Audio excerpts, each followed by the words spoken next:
en la Argentina a lo largo del siglo XX. Yo voy a volver sobre algunas de esas discusiones. Voy a hacer un recorrido posible, por supuesto que hay otros, ¿sí? No va a haber, no hay tiempo para revisar todos los textos de la antología. Dividimos esa antología, tiene una secuencia cronológica, pero además la dividimos por temas. Entonces hay una serie de 5 o 6 textos por capítulo y cada capítulo tiene una introducción comentada de lo que va, digamos, de lo que van a ver en esos textos. Y justamente un eje que atraviesa toda la antología es es el alcance del término popular, ¿sí? De lengua popular. A veces, bueno, yo les voy a proponer ahora un ejercicio, ¿no? A veces ese popular tiene un sentido, conforma un determinado imaginario y a veces tiene otro, ¿sí? Entonces tendríamos que ver en cada una de esas discusiones, cuando aparece explícitamente la palabra popular, pueblo, vulgar, lengua vulgar, vulgarismos, barbarismos, ¿cuál es el imaginario que se configura? Y les subimos también al campus como bibliografía para esta clase y como corpus de análisis. Esperen que se está sumando alguien que me está avisando. Ahí va, ahí admití. 2 libros clásicos en la historia de las discusiones sobre la lengua en la Argentina, que es el libro de Luciana Weil, Idioma Nacional de los Argentinos, y una de las respuestas que suscitó la aparición de ese libro, que es un texto de Moner Sanz, que se llama Notas al castellano en la Argentina. Bueno, ahí Daniel pasó a la segunda diapositiva. Ahí está el plan de clase que yo me propongo, empezar un poquito con algunos ejes temáticos, con algunas precisiones conceptuales. No sé si pueden silenciarlos allá. Después voy a hablar un poquito del enfoque, ¿sí? Partiendo de Bourdieu y centrándome en algunas cuestiones de la glotopolítica, que también ustedes vienen escuchando esta palabra en las últimas clases, pero todavía no le dedicamos un tiempito, aunque sea mínimo, de ver cuál es el alcance y qué hacemos cuando decimos que hacemos un análisis glotopolítico. Después, les propongo este ejercicio de análisis del discurso, podemos decir, un ejercicio crítico, que es tomar una serie de 6 episodios y ver el alcance del pueblo, de lo popular en esos textos, y luego una discusión, que yo pensé 2 preguntas para que de algún modo compartamos acá las conclusiones de este recorrido, ¿sí? Ese sería la clase, el encuentro de hoy, más o menos de 2 horas. Bien, entonces si pasamos, Daniel, por favor, creo que viene la bibliografía, que ya se los mencioné. Bueno, ahí está el texto de Bourdieu y el texto de la antología, y acá están el corpus, que acá subimos los 2 libros completos, ¿sí? El libro de Abel, que salió publicado en la colección Los Raros de la Biblioteca Nacional en el año 2005, y el de Moner Sanz, que tiene la primera edición, es del año 1903, como les decía, es una de las respuestas al texto de Abel, que proclama que en la Argentina hay un idioma nacional propio, que está en formación, dice, pero que si la Argentina es un país independiente, tiene que tener un idioma propio.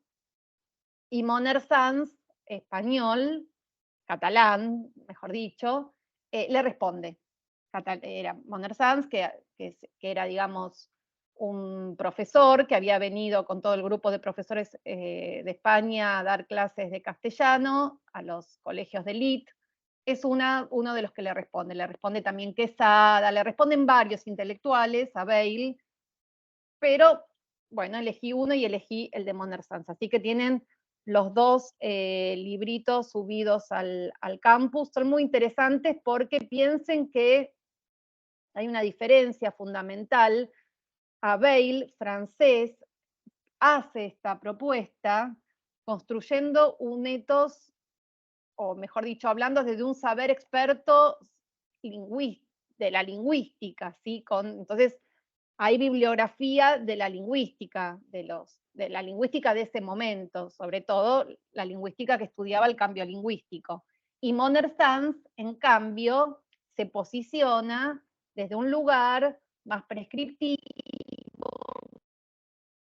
construye un ethos docente, un ethos de profesor, ¿sí? Entonces hay como, desde distintos lugares se da esta discusión que es interesante y que, como les digo, a Bail le contesta Quesada hijo, Ernesto creo que es, Vicente es el padre, le contesta también Miguel Cané, por supuesto, le contestan varios de los intelectuales, toda esa polémica que es muy interesante, está recopilada en un librito hace unos años, en los 80, en el Centro Editor de América Latina, publicó Alfredo Rubione. Bueno, avanzamos un poquito más, entonces, esta es la presentación, este es el plan de la clase, esta es la bibliografía con la que yo me voy a, digamos, a la que me voy a referir, y estos los textos que les propongo que analicemos. Bien, ¿por qué tomo las discusiones sobre la lengua para hablar sobre ideas del pueblo? Justamente porque cuando se discute, cuando se adjetiva la lengua que hablamos, ¿sí? Se dice lengua nacional en muchos casos, aunque no en todos, ese nacional no tiene un significado unívoco, ni mucho menos, sino que hay que ver desde cuál es el lugar de enunciación, quién está definiendo esa lengua, ¿sí? Y ver cuál es ese alcance. Y muchas veces aparece en tensión ese adjetivo nacional con popular. A veces lo popular es el pueblo de la nación y a veces lo popular tiene un alcance de clase. Esa sería básicamente la idea, el eje. Bueno, ahí entonces está un poquito la justificación, que era el resumen de lo que yo presenté para armar el cronograma, las disputas en torno a la lengua en la Argentina y en América surgieron como efecto de los procesos de independencia política, ¿sí? Que comenzaron a gestarse en las primeras décadas del siglo XIX.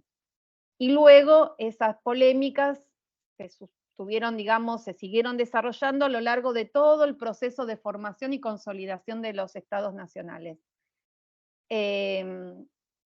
La Argentina es uno de los países en donde esta discusión tuvo mayor fuerza. En México también, pero realmente en la Argentina todavía hay muchas disputas, digamos, con España, a ver quién es la autoridad en torno a la lengua, cuál es la lengua que hablamos, cómo la denominamos, quiénes son las autoridades, quién hace los instrumentos lingüísticos, es decir, quién hace las gramáticas y quién hace los diccionarios que circulan en el ámbito escolar, ¿sí? Hace unos años, sin ir más lejos, en el año 2013, en el marco de la fundación del Museo del Libro y de la Lengua en la Biblioteca Nacional, en ese momento la directora era María Pía López, se redactó un manifiesto que se llamó Manifiesto por la Soberanía Idiomática, que salió publicado en septiembre del año 2013, en página 12. O sea que la discusión, ahora el año pasado vuelve esa discusión, vuelve sobre el lenguaje inclusivo, digamos que va cambiando de temas, pero la discusión base sobre quién es la autoridad siempre está presente. En México tuvo su momento también, porque formaron una academia independiente de la Real Academia Española, pero queda más limitada al siglo XIX. Bien, cuando entonces armamos esta antología con Mara, lo que pensamos es que cada vez que hay una posición sobre la lengua, en la que puede provenir de un intelectual, de un político, de un gramático, en realidad cuando se habla de la lengua siempre se habla de algo que va más allá de la lengua, es decir, hay un imaginario de sociedad. ¿Qué sociedad se quiere construir y cómo la lengua colabora en la construcción de ese tipo de sociedad? Cada vez que se habla de la lengua, hay entonces un imaginario de nación, por atrás un proyecto de país, un modelo de ciudadanía, quiénes entran, quiénes no, y también un mercado, ¿sí? ¿Cuál es la lengua que circula en un mercado? Pensemos que los estados nacionales siempre conformaron un mercado. Entonces es interesante esta posición que tenemos al estudiar la lengua, porque estudiamos la lengua, pero la lengua siempre en función de un proyecto mayor, proyecto político, ¿sí? Un proyecto social y político.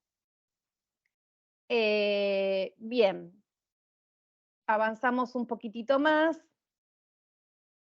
para dejar claro algunos términos que van a leer en el texto de Bourdieu, que Bourdieu, como les digo, Bourdieu no es un lingüista, Bourdieu es un sociólogo, sin embargo le dedica la anterior, por favor, Daniel, le dedica gracias, un libro a la cuestión de la lengua, ¿sí? Entonces, hay unos conceptos que conviene precisar. Es muy difícil, es muy complejo la precisión, pero bueno, vamos a hacer el esfuerzo de ponernos de acuerdo en qué es una lengua, qué es un dialecto barra sociolecto y qué es una variedad regional, ¿sí? Esto requiere que antes pregunte si saben, que puedo decir me puedo dedicar unos minutitos a la diferencia entre lenguaje, lengua y habla, ¿sí? Lenguaje, lengua y habla. Supongo que todos conocen a Saussure. Saussure lo que plantea es que el lenguaje es una entidad que es muy difícil de estudiar. Saussure, a ver, voy a contextualizar un poco.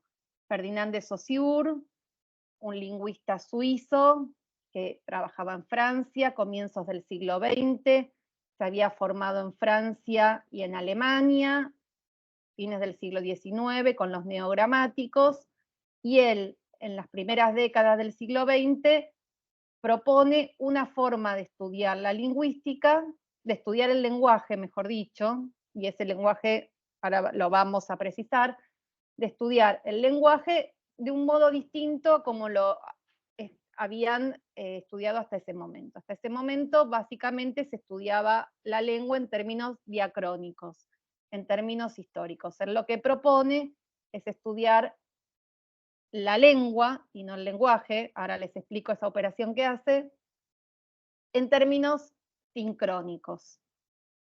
Es decir, en un momento determinado, no estudiar el devenir histórico de la lengua, que era lo que se estaba haciendo hasta ese momento, porque lo que se estudiaba básicamente era el cambio lingüístico, es decir, trataban de explicar cómo y por qué las lenguas cambiaban, sino estudiar la lengua en un momento determinado, que en ese momento determinado es inmutable, en principio no hay cambio, dice él.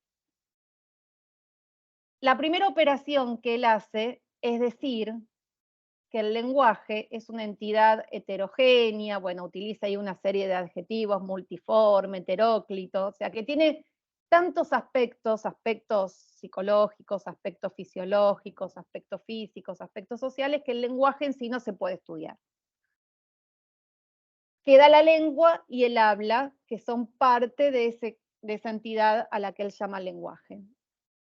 Y dice, bueno, el habla es del orden de lo individual, la lengua es del orden de lo social. Me quedo con la lengua, que es del orden de lo social. El habla es accesorio, es accesoria, la lengua es algo que tenemos, que compartimos, ¿sí? Va armando, digamos, un cuadro comparando las características entre lo social y lo individual, entre lo central y lo accesorio, y termina señalando que que el objeto de estudio de la lingüística es la lengua. Es la lengua. La lengua entendida como un sistema. Y no voy a avanzar mucho más acá, ¿sí? Entonces, él deja de lado el lenguaje, se queda con la lengua y también deja de lado el habla, porque dice que el habla básicamente es del orden de lo individual, es del orden de lo accesorio, es del orden de lo físico, fisiológico, por lo tanto no está dentro del campo de la lingüística. Bien. A lo largo del siglo XX hubo muchas teorías lingüísticas, algunas se basaron en Saussure y otras discutieron con Saussure. Hoy en día, desde la glotopolítica, pensamos que hay que volver a armar todo ese rompecabezas y pensar justamente en términos de lenguaje, y no de lengua solamente, ni de habla solamente, sino volver a lo que es heterogéneo, multiforme, heteróclito, que Saussure había dejado de lado por todas esas características. Entonces, la glotopolítica tiene como objeto de estudio el lenguaje. Y el lenguaje incluye la lengua, que es objeto de interés de la glotopolítica, el habla, que es objeto de interés de la glotopolítica, los modos de leer, los modos de escribir, los modos de hablar, la alfabetización, ¿sí? De nuevo, todo lo que puede entrar dentro del concepto del lenguaje es interesante para este enfoque glotopolítico. O sea que desandamos el camino de Saussure. Bien, en ese contexto hay que aclarar un poquito estas nociones, estas categorías de lengua, dialecto, sociolecto y variedad regional.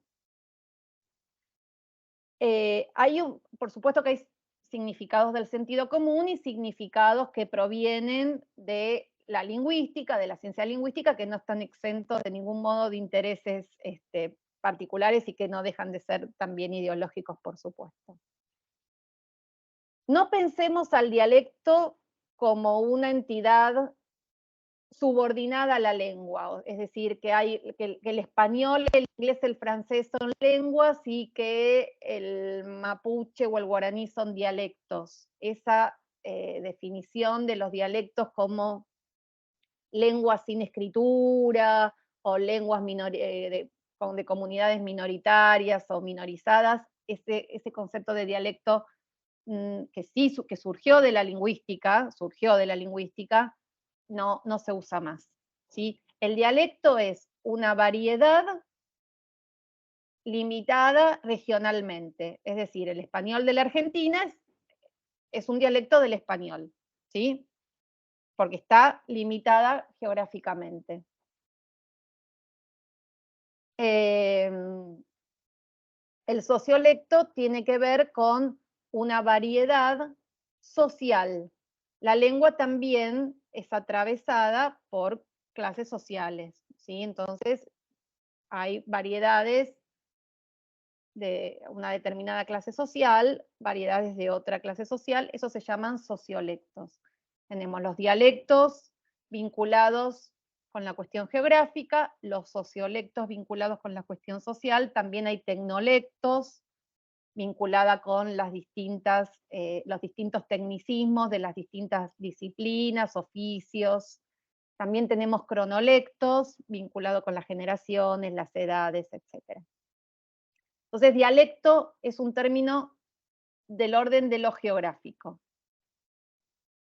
Para evitar a veces estos equívocos, también se utiliza mucho el concepto de variedades. Variedades regionales, variedades sociales, variedades lingüísticas, ¿no? Por supuesto, variedades lingüísticas regionales, variedades lingüísticas sociales, etc. ¿Por qué? Porque la lengua en sí ¿Qué es? Es una construcción. ¿Qué es el español? ¿Cuál español es el español? ¿Cuál francés es el francés?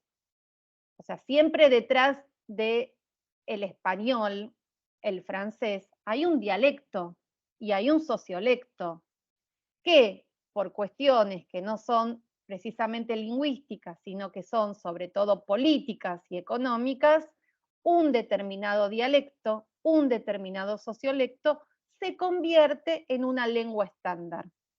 ¿Esto lo ven claro? O sea, el español es... ¿Cuál es el español? Bueno, depende. ¿Cómo sabemos que un dialecto pasó a ser una lengua? A través, por ejemplo, de diccionarios y gramáticas. Durante mucho tiempo, la lengua española era la lengua, el dialecto, la variedad que se describía en los diccionarios y en las gramáticas de la Real Academia Española. Pero no por eso dejaba de ser un dialecto y una variedad con determinado poder para convertirse en, entre comillas, la lengua, ¿sí?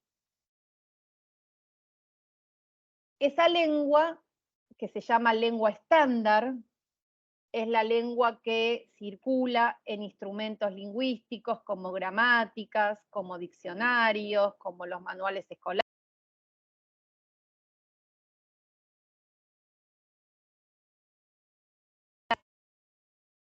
¿Me escuchan? Ahora sí, se te había... Bien. Avanti, avanti. Ahora no, Daniela. Yo no toco nada y se apaga, a ver, ahí. Bueno, la norma entonces, como les decía, justamente es un proceso de estandarización que lleva a las prácticas lingüísticas y los usos lingüísticos de determinado dialecto, determinado sociolecto, determinada variedad, podríamos decir, a convertirse en, entre comillas, la lengua. Ese proceso de estandarización, para algunos es puramente técnico, para otros es, por supuesto, ideológico y político, tienen que darse determinadas condiciones para que una determinada variedad regional social pueda ser instrumentalizada en diccionarios y gramáticas. Porque siempre son las prácticas lingüísticas y los usos lingüísticos de determinado sector de la sociedad y los que se imponen como estándar para todo el territorio que habla esa determinada lengua. Entonces tenemos la diferencia entre lengua, entre dialecto y sociolecto, el concepto de variedad, la lengua, que muchas veces es entendida como lengua estándar, incluso muchas veces también se superpone con el concepto de gramática, la lengua como la gramática. Y después tenemos otra oposición que tiene que ver con la diferencia entre lengua oficial y lengua nacional. En algunos países hay lengua oficial que puede coincidir o no con la lengua nacional. En la Argentina no tenemos lengua oficial de derecho, en la Constitución nada dice sobre la lengua, obviamente la tenemos de hecho, ¿sí? En la lengua con la que estamos hablando, en la que estamos hablando en este momento. Paradójicamente no hay lengua oficial, pero sí hay lenguas cooficiales en distintas provincias. En la provincia de Corrientes, por ejemplo, el guaraní es lengua cooficial. Si es lengua cooficial, se supone que es lengua cooficial de una lengua oficial, pero que esa lengua oficial no aparece en la Constitución. Lo mismo en el Chaco, el wichí, el mocovit, o también conocido como toba, es lengua cooficial en ese territorio, pero les repito, no hay, a diferencia de otros países de América Latina, donde sí la Constitución dice cuál es la lengua oficial, y a veces la llaman, esto entre paréntesis, a veces la llaman español, a veces castellano.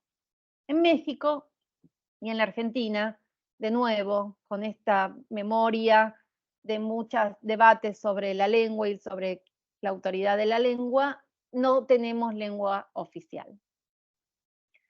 La lengua nacional a veces, como les digo, no coincide con la lengua oficial. Si pensemos en Paraguay, donde la lengua nacional es el guaraní, la lengua oficial era el castellano o español, hasta hace algunos años que la lengua guaraní es cooficial, ¿sí?, con el español o castellano. Pero hay muchos países de colonización, no solo en América, ¿sí? Pensemos en la India también, donde había una lengua oficial, o en Sudáfrica, y las lenguas nacionales son otras. Bien, la lengua estándar, esta lengua que se construye a partir de los usos y prácticas lingüísticas de un determinado sector de la sociedad, limitado además geográficamente, o sea, muchas veces también en la bibliografía aparece como lengua culta, lengua ejemplar, ¿sí? Son todos términos que aparecen incluso en manuales de lingüística. Lengua culta, lengua ejemplar, lengua literaria, lengua canónica, vinculada por supuesto con la escritura, con la lengua que circula en ámbitos urbanos, y se opone a esa lengua culta, ejemplar, literaria, canónica, la lengua popular, la lengua vulgar, lo dialectal, lo coloquial, lo jergal, el argot. Pensemos que el argot de nuestra región es el lunfardo, ¿sí? Los regionalismos, hablar de argentinismos, indigenismos, barbarismos, que ahora vamos a ver qué es, está vinculado muchas veces con la oralidad. No siempre, esto no es lineal, pero en muchos casos la lengua culta, ejemplar, literaria, canónica, estándar se vincula con la escritura, y lo que es del orden de lo vulgar, de lo dialectal, de lo regional, de lo coloquial, con la oralidad. También podemos hacer el cruce entre lo que antes se llamaba registro formal e informal. Bourdieu va a acuñar un concepto que desde la glotopolítica utilizamos muchísimo, que es el concepto de lengua legítima. La lengua legítima sería la lengua estándar, ¿sí? Serían los usos y prácticas lingüísticas considerados legítimos por el Estado, a través de su imposición, de la prescripción que hace el Estado en determinadas instituciones, como en primer lugar la escuela, bueno, en otro momento histórico el servicio militar, la justicia y la administración. ¿Sí?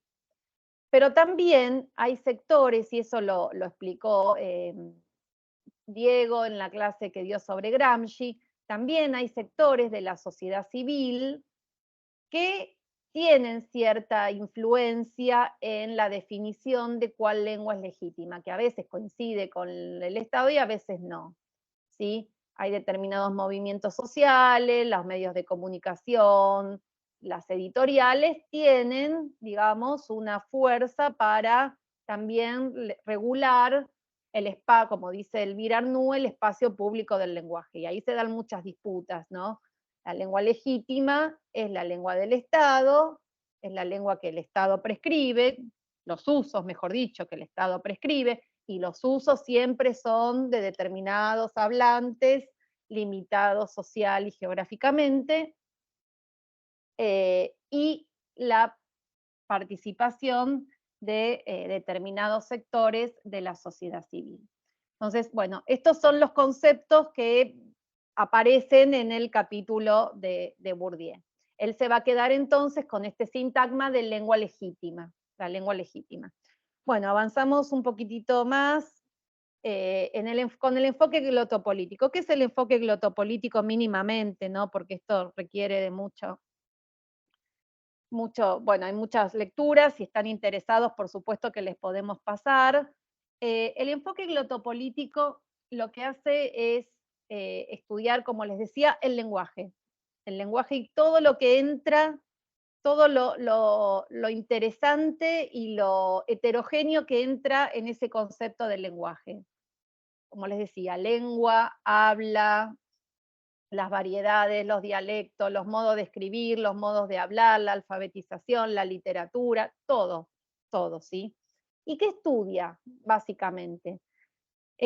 Ahí, bueno, como referencia teórica están los trabajos de la profesora de la Universidad de Buenos Aires, Elvira Arnoux, que ella lo que hizo fue tomar este concepto, bueno, de unos lingüistas marxistas franceses, y no solamente utilizó el concepto, digamos, el nombre, glotopolítica, sino que además redefinió el alcance. Hoy en día la Escuela Argentina de Glotopolítica, si podemos llamar así al grupo que trabajamos con Elvira,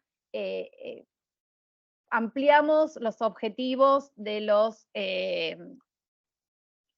quienes acuñaron el término en Francia, ¿sí? Además es muy interesante porque es un término que después en Francia y en Europa se dejó de usar, pero ahora está volviendo a utilizarse, ¿no? Como que desde Latinoamérica vuelve a Europa reformulado, es todo muy interesante ese camino teórico-metodológico donde Elvira tiene un papel clave, ¿sí? Hay otros referentes, por supuesto, está Diego, está José del Valle, que es un profesor gallego que trabaja en la Universidad Pública de Nueva York, y es un concepto que hoy en día se utiliza mucho, pero es muy interesante ver el recorrido también de dónde viene. Bueno, está el profesor Roberto Bain, que hizo un recorrido del término, y él dice que no fueron los franceses, sino que hay que ir un poco más para atrás, pero bueno, eso para otra clase. ¿Qué estudia entonces y cómo estudia? Mínimamente, ¿qué estudia y cómo estudia la glotopolítica? Para después hacer el ejercicio que les propongo. Dice Elvira que la glotopolítica estudia las intervenciones en el espacio público del lenguaje. O sea, ya habla del lenguaje, esto que Saussure había descartado, desde la glotopolítica se vuelve a hablar del lenguaje, se dice que es un espacio público, por lo tanto todos pueden intervenir, en principio, todas, todos, todes podemos intervenir en ese espacio público del lenguaje, y esas intervenciones siempre detrás de esas intervenciones o acompañando esas intervenciones, que esas intervenciones pueden ser discursos como la confección de una gramática, la elaboración de un diccionario, una discusión en el Congreso para sancionar una ley, puede ser la forma de traducir, o sea, intervenciones puede haber de distinto modo, por supuesto. Siempre esas intervenciones arrastran determinadas ideologías lingüísticas, o sea, determinadas ideologías lingüísticas acompañan esas intervenciones. Por ideologías lingüísticas entendemos qué intereses, ¿sí?, están detrás de esa posición sobre la lengua que se está defendiendo. Y para ver, digamos, qué intereses, siempre hay que ir más allá de la lengua, es decir, de dónde proviene esa intervención, quién es el que hace ese diccionario, quién es el que hace esa gramática, por poner dos ejemplos, ¿sí? ¿Qué intereses representa? ¿Qué intereses representa la academia, que es una institución que tiene bastante autoridad en el espacio público de la lengua española? Y por qué por qué la UNTREF ahora está haciendo un diccionario latinoamericano de la lengua española, qué interés, también es una intervención glotopolítica, qué intereses hay detrás de ese proyecto, ¿sí? ¿Quiénes lo hacen? Hay que, digamos, hacer un análisis de las condiciones de producción en las que surgen esas intervenciones.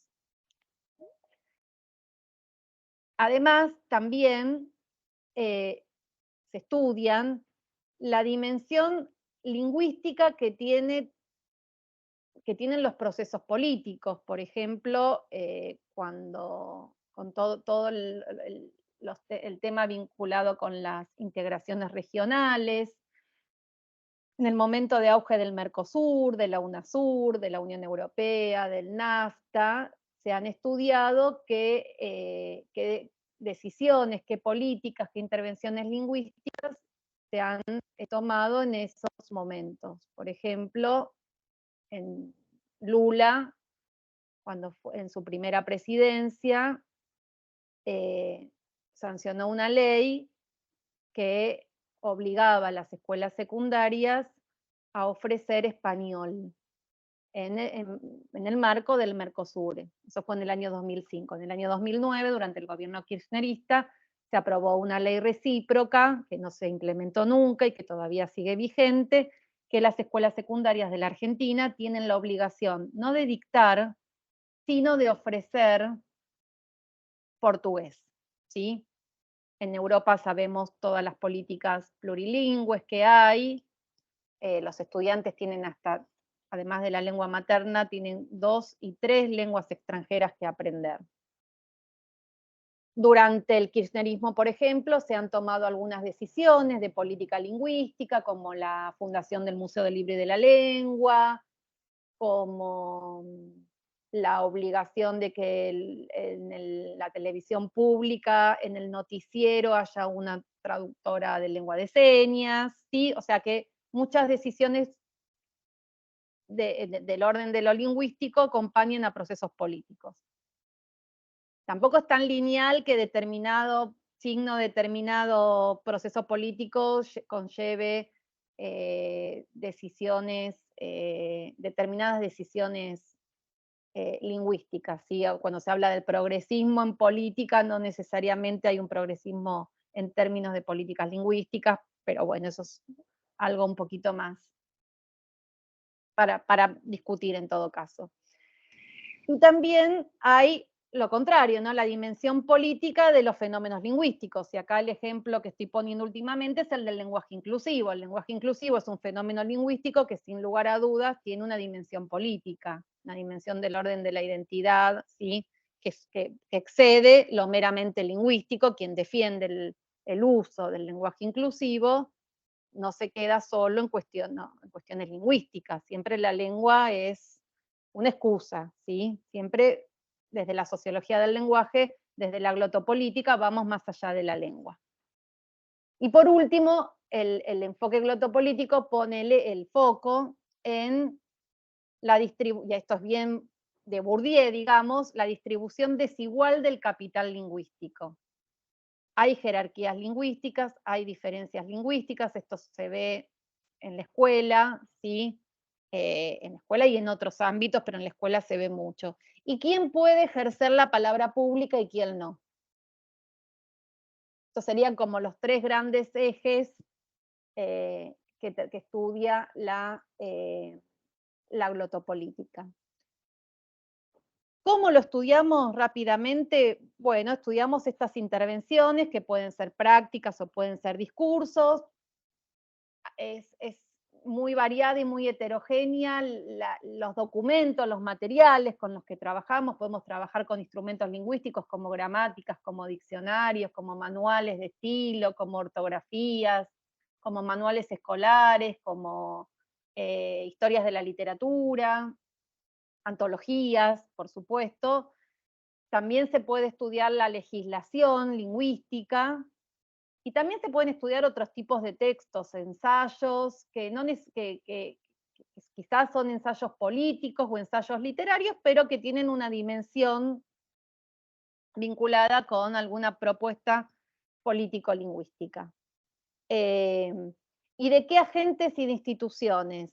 A diferencia de la política lingüística, que solo estudia al Estado, digamos, y que el instrumento con el cual el Estado puede intervenir sobre el lenguaje, básicamente es la legislación, son leyes, disposiciones, resoluciones.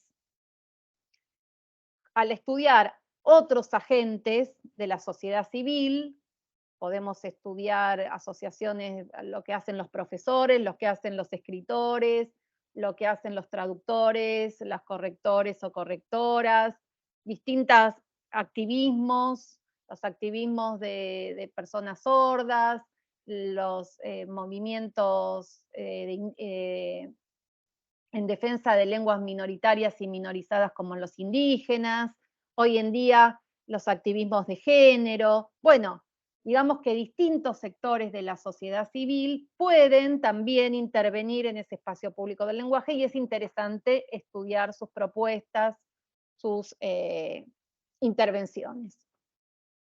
Bien, dicho esto, entonces tenemos, recapitulando esta primera parte, el libro de Bourdieu desde la sociología del lenguaje. La sociología del lenguaje es una disciplina de referencia, podemos, y yo creo que la glotopolítica es parte de la sociología del lenguaje, pero es un enfoque, la disciplina institucionalizada es la sociología del lenguaje, la glotopolítica es un enfoque.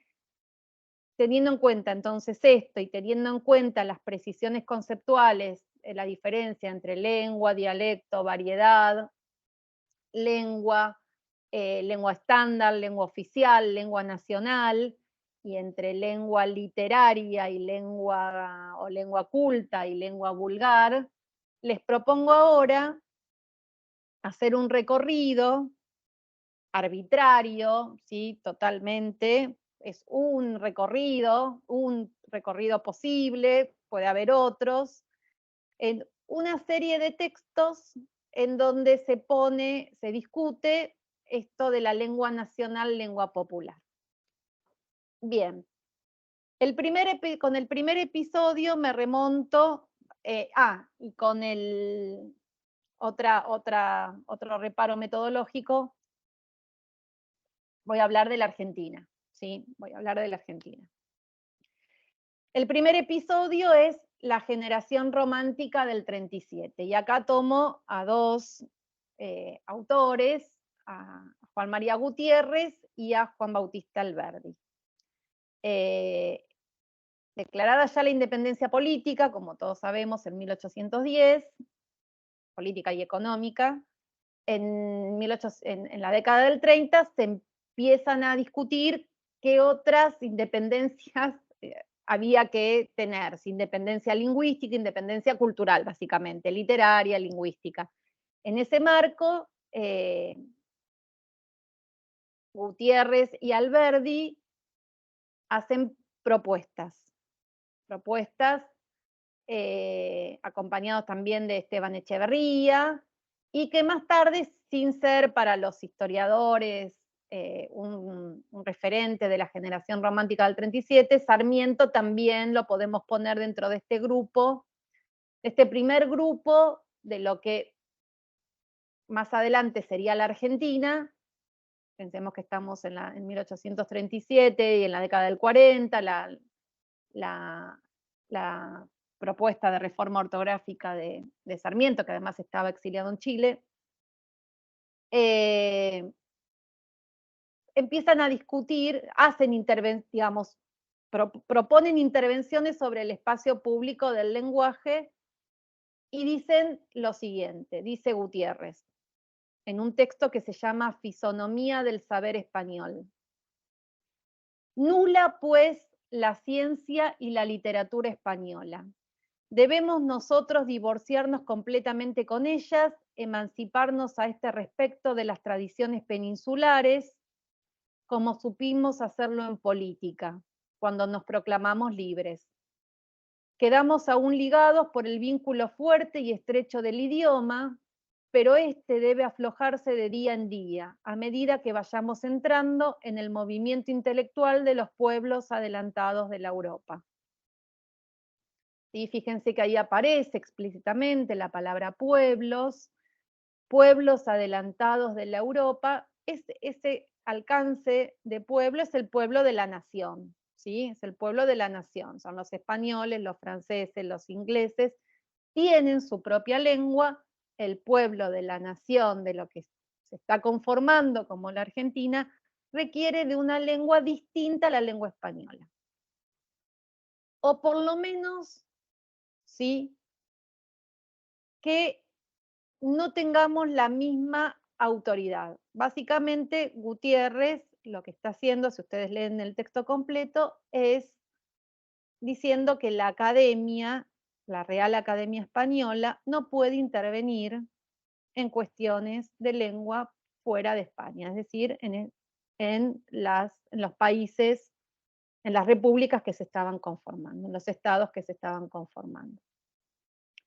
Gutiérrez, y acá les cuento, Gutiérrez se mantiene coherente a lo largo de toda su vida. En la década del 70 del siglo XIX lo invitan a formar parte por sus virtudes literarias y lingüísticas, a formar parte de la Real Academia Española, y con una serie de cartas rechaza esa invitación. Sí, la rechaza de plano. Es muy interesante ver las respuestas con las que Gutiérrez rechaza formar parte de la Real Academia Española. Entre otras cosas dice una entidad monárquica, católica. No, no tiene nada que ver con lo que estamos queriendo formar en este lado del Atlántico y en el Cono Sur.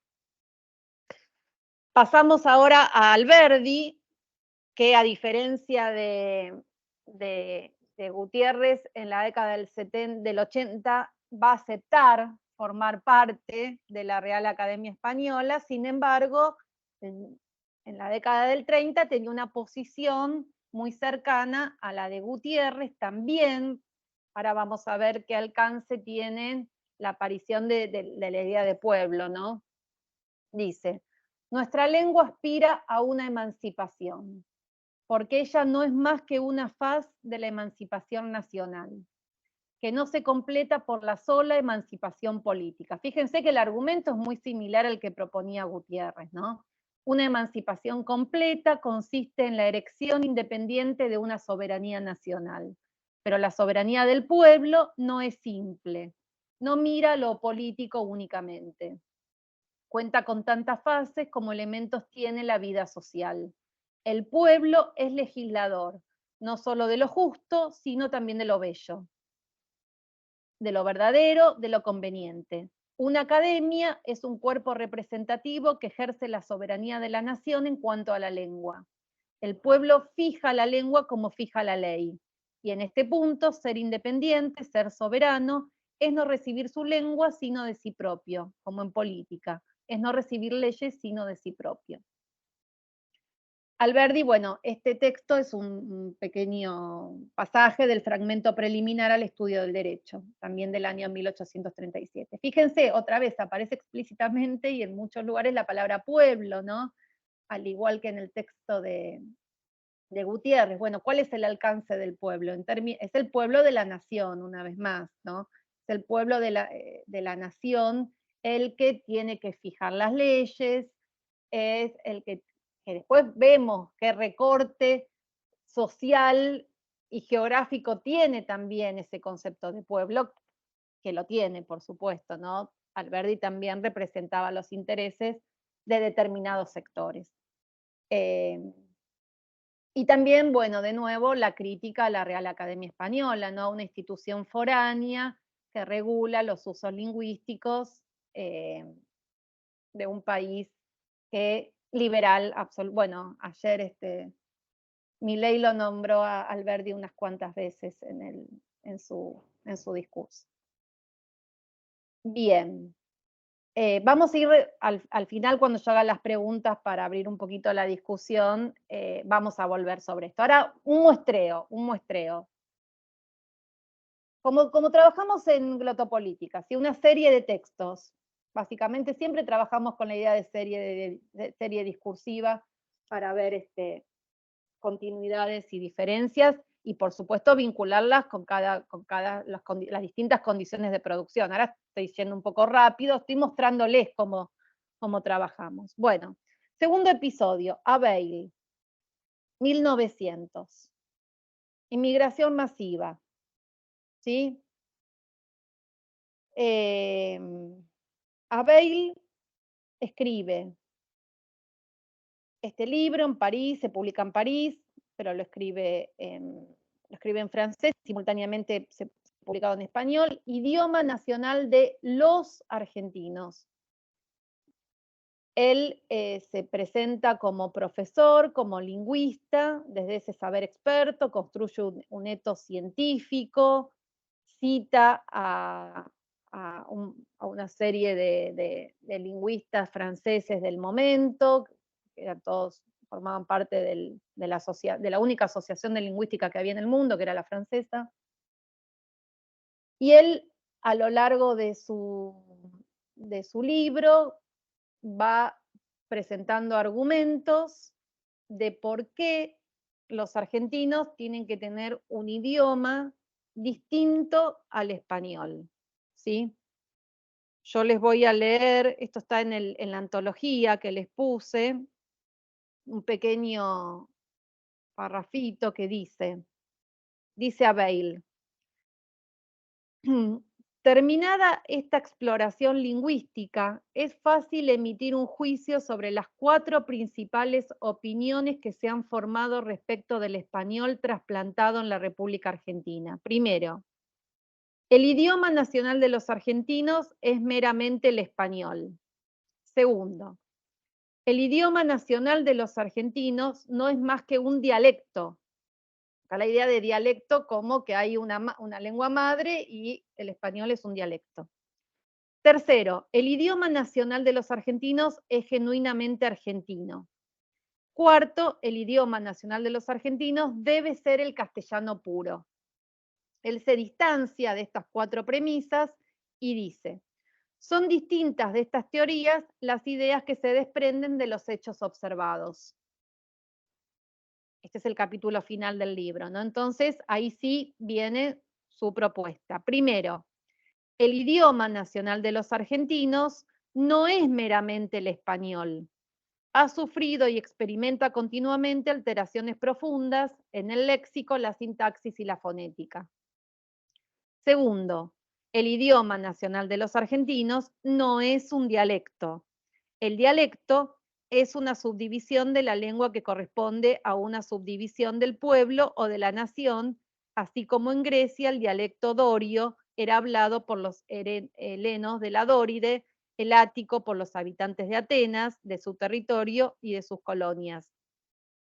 No debe olvidarse que cuando un dialecto no ha producido literatura y solo ha servido para el uso popular, se llama patois. Patois francés, ¿no? Los dialectos franceses. Acá se remite a la Revolución. Sostener que el idioma nacional de los argentinos constituye un dialecto es incurrir no solamente en un error lingüístico, sino también histórico. Los habitantes del Río de la Plata han dejado de ser súbditos españoles, forman un pueblo libre. Y la República Argentina no es más una colonia española, es una nación. La lengua de un pueblo, de una nación, no es un dialecto, es un idioma. En el caso contrario, las lenguas neolatinas, castellano, francés, italiano, portugués, rumano, serían dialectos y no idiomas. Tercero, el idioma nacional de los argentinos no es genuinamente argentino. Si bien se han producido en él y se producen siempre cambios importantísimos, alteraciones profundísimas, no por eso deja de dominar el elemento español en la lengua hablada en el Río de la Plata. 4. El idioma nacional de los argentinos no puede ser el español puro, que aquí está desviado de su tradición. A la tradición primitiva se han agregado nuevos elementos, lenguas indígenas, idiomas francés, italiano, inglés, alemán, etc. Y ahí sigue.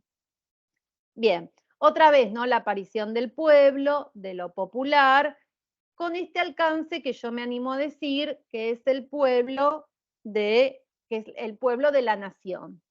Siempre, digamos que al alcance es el pueblo de la nación. Que por supuesto también es un recorte, pero en este momento se presenta como un todo. Todos los hablantes del pueblo, de la nación, hablan este futuro idioma nacional de los argentinos. Bien, saltamos a 1903 a Ricardo Moner Sanz, uno de los que le responde a Bale, y vamos a ver que ya pueblo empieza a tener, no digo que antes no, en este recorrido que estoy haciendo, empieza a tener otro alcance, a configurar otro imaginario. Dice Moner Sanz, esto también está en la antología, que ustedes pueden ver con más calma, en un texto que, no me quiero olvidar, fíjense el título, dice: Notas al castellano, ese es otro tema, castellano-español, bueno, todavía está, en la Argentina, no de la Argentina, sino en la Argentina. Digo, también esa preposición, podemos jugar un poco con esa preposición de en, ¿no? El español en la Argentina, el español de la Argentina. Dice Moner Sanz, hasta hace poco, y solo obedeciendo a un exceso de amor patrio, el nativo idioma recibía el nombre de idioma nacional. Y hubo quien, con disolvente voluntad, pretendió la formación de un idioma argentino. Clara referencia a Bale, ¿no? Sin duda, para aislar a esta república del resto de Hispanoamérica, o ir preparando un cambio problemático y lejano, que comenzando por la sintaxis y siguiendo luego por el vocablo, reemplace el sin rival romance por la sintética lengua de Corneille, porque lo acusaban a Bale, que a su vez a Bale lo tomaba de Alberdi, de que era mejor tener el francés como lengua oficial en la Argentina y no el español. O sea que como que había que cortar con España, con la ex metrópoli, con la Real Academia, que podíamos utilizar el francés como lengua oficial. Entonces Abel no lo dice, pero dice que es la lengua que más ha influido en el idioma nacional, cosa que después hay otros que van a, por supuesto, refutar, porque el italiano o las distintas variedades de dialectos, porque ahí sí son lenguas distintas, dialectos del italiano ejercieron mucha más influencia, por supuesto, que el francés en cuanto a las lenguas europeas. Parecen ayudar empeño tan censurable, por un lado, la potente inmigración extranjera, por otro, el respeto que merece todo lo escrito en cualquier parla, fíjense, aparecen otros conceptos, ¿no? Parla, ya es como habla, hay una cosa despectiva, que no sea la nuestra, él es español, ¿sí? Pero está dando clases en Argentina.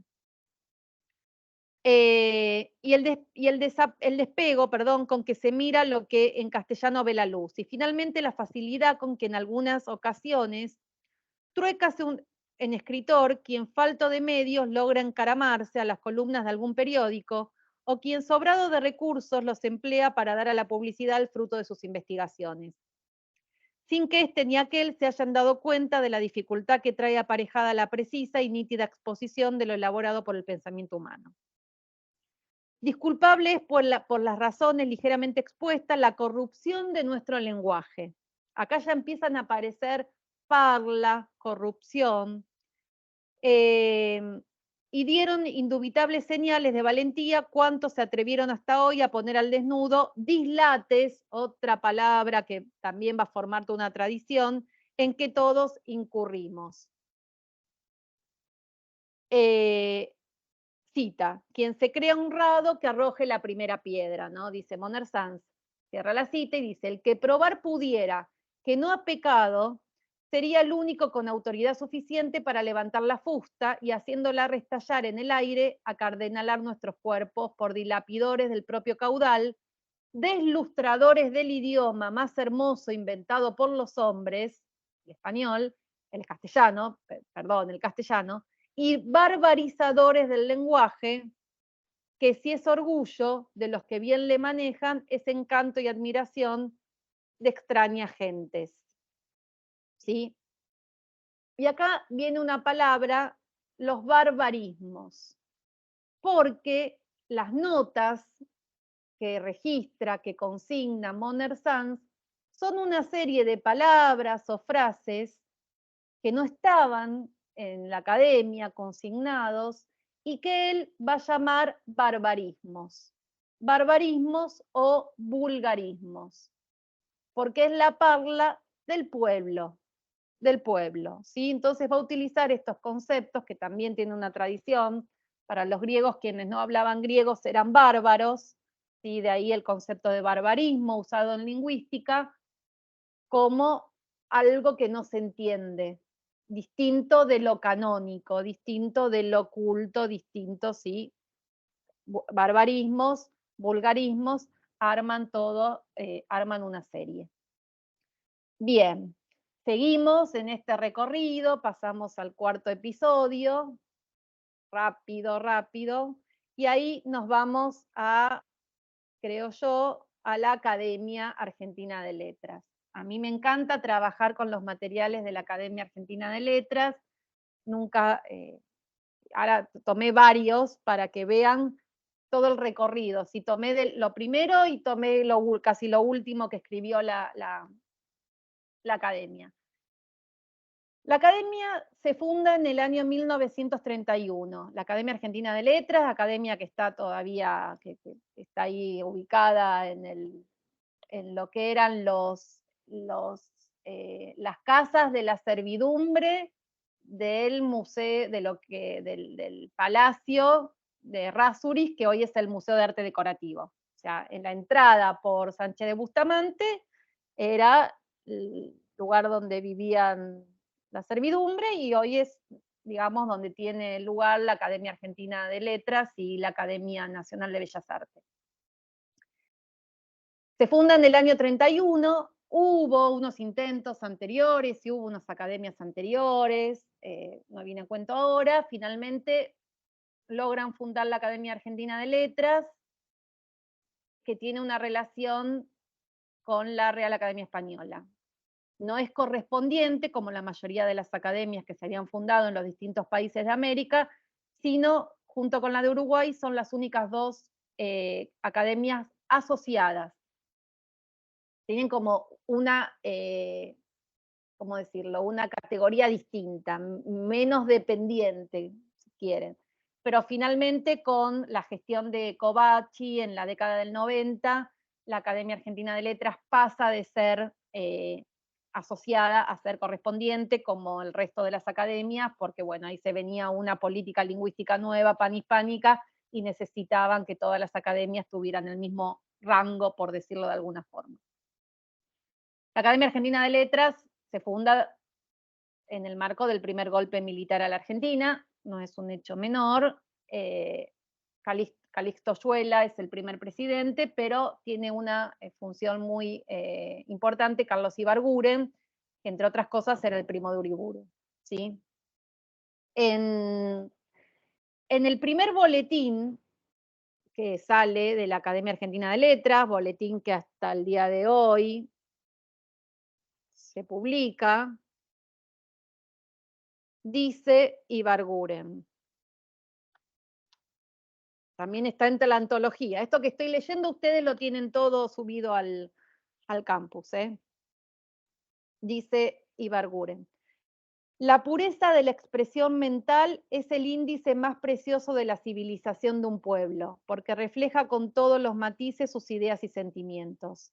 La incultura es la grosería espiritual que imprime a las sociedades esa imagen turbia y vulgar de las formaciones rudimentarias, la que no puede ser disimulada ni con la imitación de formas superiores. Ah, no sabía que era primo de Girondo.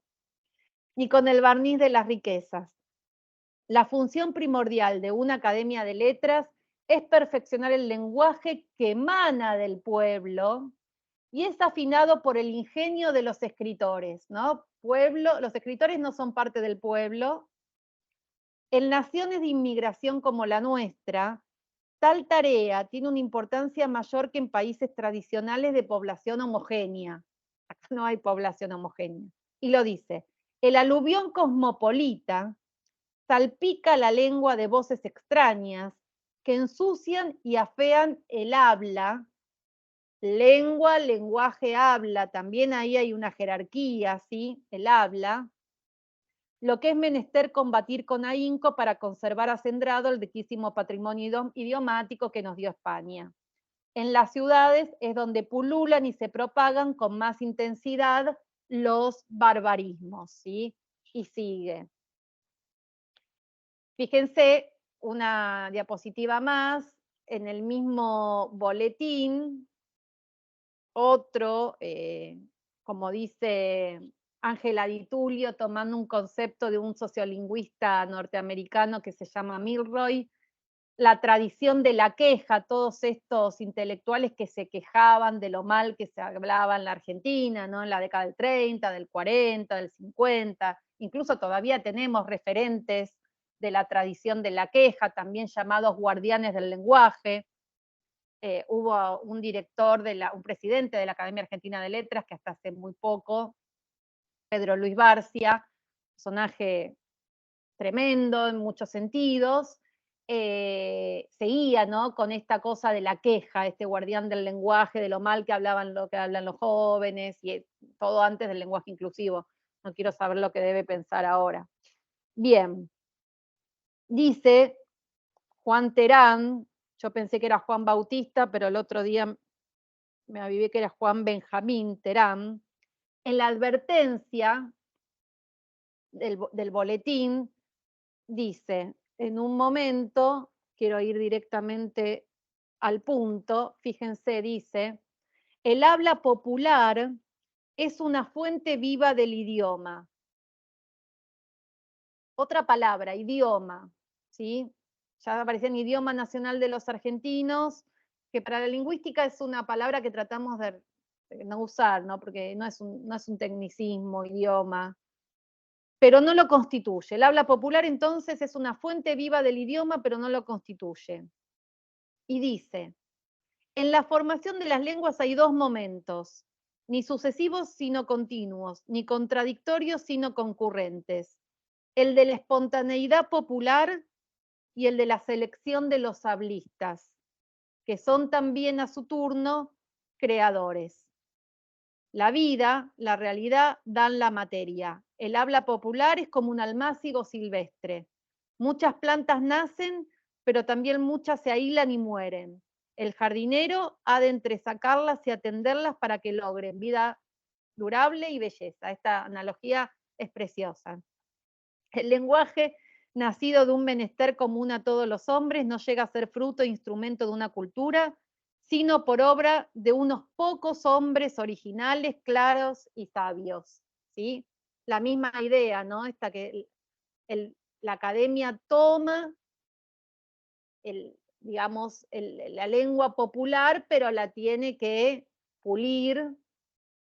Recuerden el lema de la Real Academia Española, limpia, fija y da esplendor. No me detuve en el lema de la Academia Argentina de Letras, pero es una columna que dice recta, sustenta, sostener la regla, ¿no? La regla siempre es la regla del castellano español. Esto es en la década del 30, cuando se fundó la Academia Argentina de Letras. Pasemos a la próxima diapositiva. Estamos bien con la hora. Esto es ahora, esto es lo que hace la academia ahora. Fíjense, diccionario del habla de los argentinos, diccionario del habla de los argentinos, no hay ningún nombre para esa lengua, es el habla, no es la lengua, es el habla, es el uso. Esto es un diccionario de argentinismos. Este diccionario se publicó por primera vez en el año 2005, o 2004, por ahí. Tiene una segunda edición que es del 2008, 2009. Son argentinismos.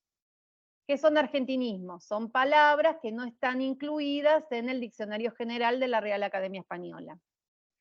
Y en el año 2019, en el marco del Congreso Internacional de la Lengua que se hizo en Córdoba, se publicó una tercera edición de este diccionario, pero se cambió el nombre.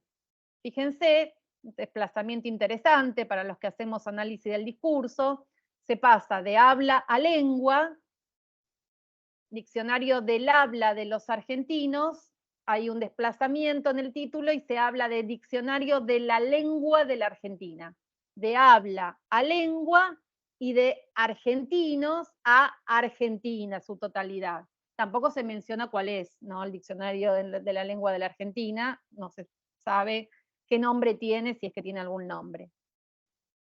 Muy interesante leer los prólogos de estos diccionarios, que justamente está escrito por quien fuera presidente muchos años, que es este hombre que les vengo mencionando, Barcia, Pedro Luis Barcia.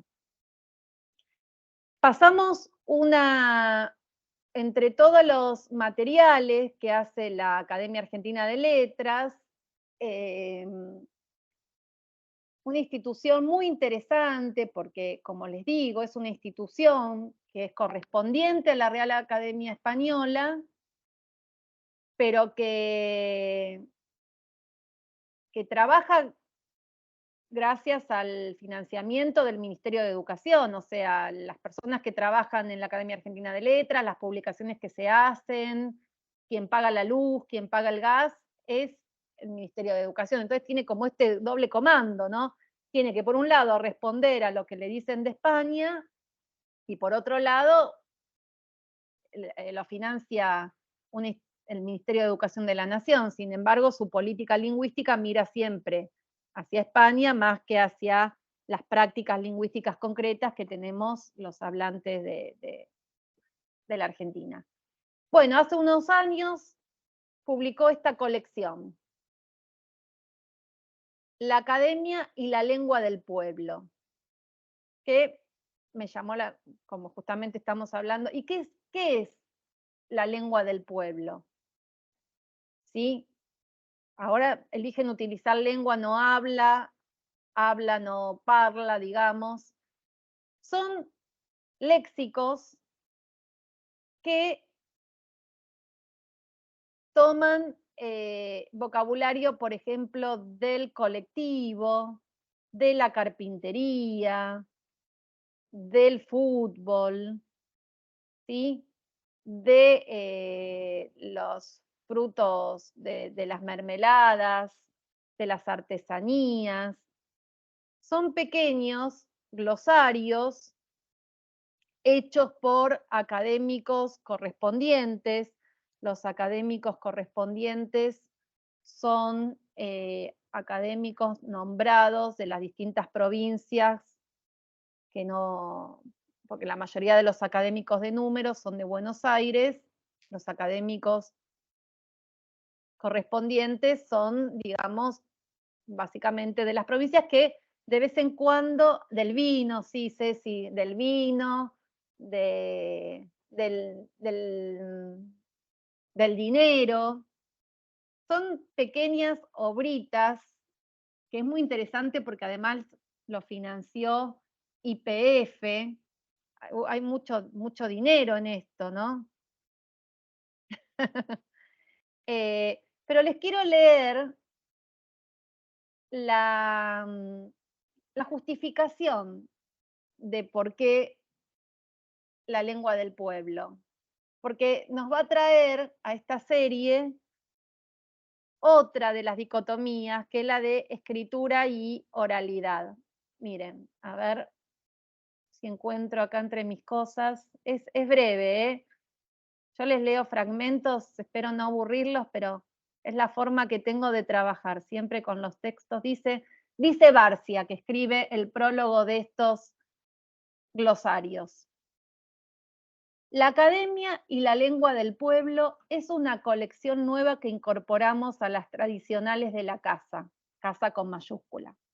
Ofrece al pueblo una colecta ordenada de las voces que toma de la boca viva de ese pueblo, de su cotidiana oralidad.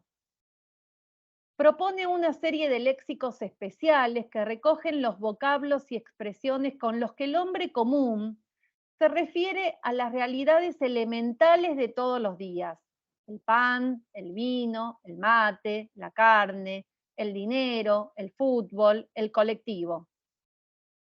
O con los que nombra los elementos de las artes y oficios en los que trabaja, como la carpintería, la telería, la tonelería y los dulces caseros.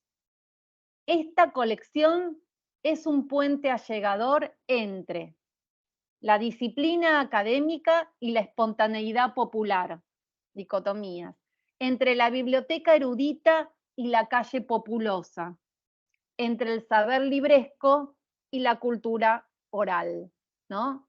Ahí tenemos entonces, sigue unos párrafos más, no es tampoco muy largo, la justificación en el prólogo de esta colección, La Academia y la Lengua del Pueblo. Interesante, Es una colección que tiene varios tomos y que se vendían como en cajitas, que creo que era de 10 tomos, y que se vendían como regalos empresariales. Yo conozco todos estos detalles porque en una época de mi vida fui pasante de la Academia Argentina de Letras, entonces, bueno. Pero bueno, todo esto por supuesto está en la página, ¿no? No es material que está en la página de la Academia Argentina de Letras.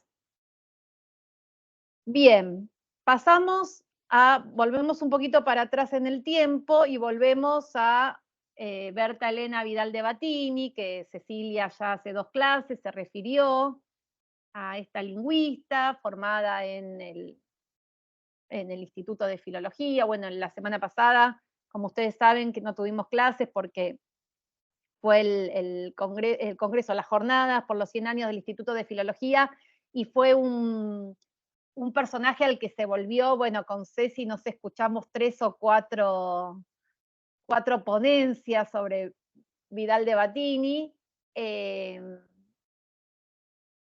Y Vidal de Batini, que además de las encuestas sobre el folclore, que trabajamos en la clase, hace 2 clases, escribió también un libro que se llamó El español de la Argentina.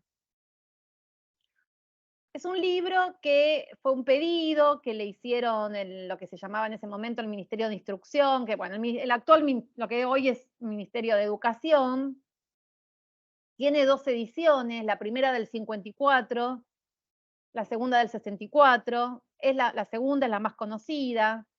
Ahí Vidal de Batini lo que hace es un poco siguiendo el trabajo de la dialectología, de la geografía lingüística, es armar mapas, y toma un rasgo lingüístico, que puede ser fonético, léxico, morfosintáctico, y arma mapas diciendo, bueno, en qué regiones de la Argentina se utiliza esa determinada palabra, o se pronuncia de esa determinada forma, o se utiliza esa determinada estructura gramatical. Lo interesante es que al final del libro ella, bueno, propone 5 regiones, la región del noroeste, la región del noreste, la región del Cuyo, la región central y una región del litoral que va desde la Mesopotamia hasta la Patagonia. En los años 90, otro grupo de lingüistas retomó esta idea de dividir regionalmente a la Argentina y dividió esta gran región del litoral en 2, porque la Patagonia es para el equipo de Fontanella de Weinberg es otra región, una región independiente. Bien. Lo interesante entonces de Vidal de Batini es que hacia el final del libro da unas sugerencias a los principales y las principales destinatarias y destinatarios de este libro, que eran las y los maestros de la escuela, sobre todo primaria. Pensemos que, y esto no lo dije hasta ahora, pero lo dice Amado Alonso, justamente, miren, no lo había preparado, pero ahora lo dice Amado Alonso en el boletín, en el primer boletín de la Academia Argentina de Letras, que la diferencia entre el Instituto de Filología, porque le preguntan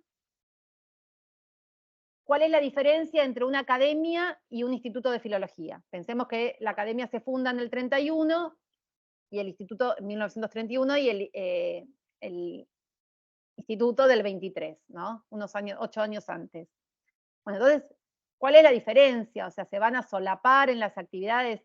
Y Amado Alonso dice, no, de ninguna manera. El Instituto de Filología, en términos lingüísticos, lo que hace es describir usos, describir prácticas, decimos hoy, mientras que la academia tiene una función más prescriptiva, más normativa, así como que tienen como incumbencias totalmente separadas. Vidal de Batini se formó en el Instituto de Filología, sin embargo, este texto pedido por el Ministerio de Instrucción, es decir, por el Ministerio de Educación, es súper prescriptivo, súper prescriptivo. Yo les quiero leer una partecita vinculada al voceo.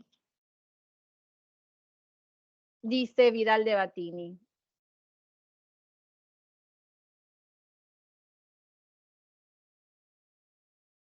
El paradigma verbal del castellano de la Argentina se diferencia del de la lengua general. La lengua general es el castellano de España, ¿no? Ahí hay otra superposición. El español o el español general es el castellano, es el que está consignado en los instrumentos lingüísticos básicamente académicos, en el diccionario y en la gramática. En el uso de la segunda persona de singular y de plural. Hay además algunas discrepancias en la conjugación de verbos regulares e irregulares, distintas según las regiones. Bien. Segunda persona de singular, dice. En la escuela se enseña, por supuesto, la conjugación de la lengua culta con las personas tú y sus formas verbales correspondientes. Y es el uso que se mantiene en la expresión escrita. Pero la lengua popular y familiar usa el vos en todo el país. Lo dice, lo afirma. El voceo es hoy general en el habla de la Argentina. Habla, no lengua.